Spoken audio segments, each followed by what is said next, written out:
Ever heard of a band called Green Day? This band has worldwide fame and is one of the most popular punk bands of their time. They played shows all over the world and are known not just for their songs but also for their message. In this documentary, we'll detail the history of the band Green Day. We'll also answer why Green Day was such a popular band and important band and what impact they have on the world. First, let's start by talking about Green Day's members. This is Billy Joe. Billy Joe Armstrong was born in Piedmont, California, a small town surrounded by the city of Oakland, and was raised in Rodeo.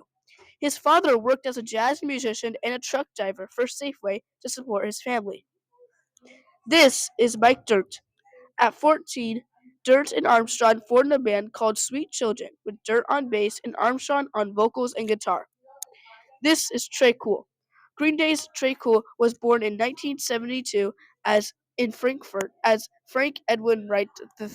In 1987, the band formed together for the first time, although under a different name. They were called the Sweet Children. They released their first album called 1000 Hours in 1989.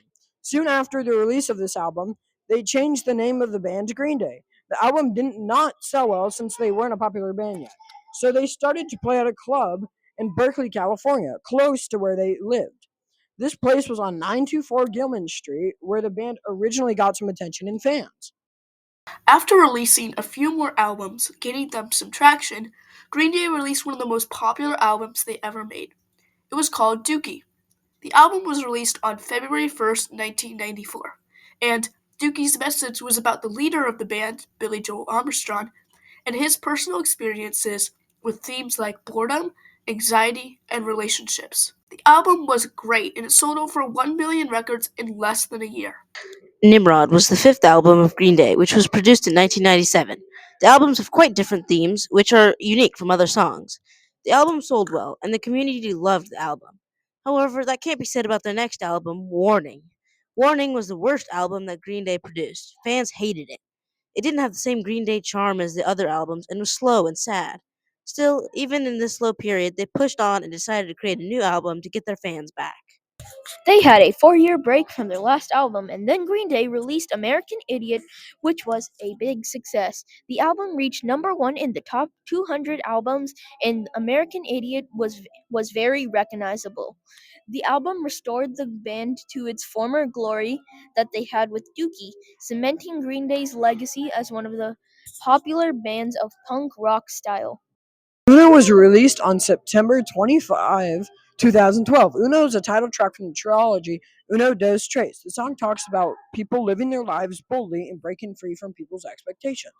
The production was delayed because of problems like Billy Joe Armstrong's breakout on iHeartRadio Music. Uno was a popular song and was also a meme, and that gained in popularity. Uno was also entered in the Eurovision Song Contest in 2020. Green Day wanted to show more than just their music. They also wanted to help the environment.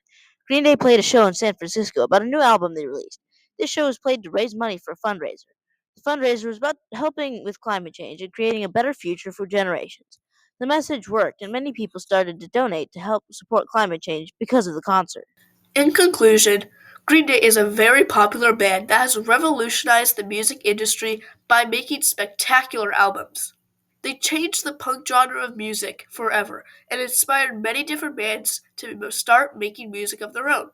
Overall, Green Day was a very important and pivotal band for their time, and even though they had some rough moments, they pushed through, which led to their massive success in the end.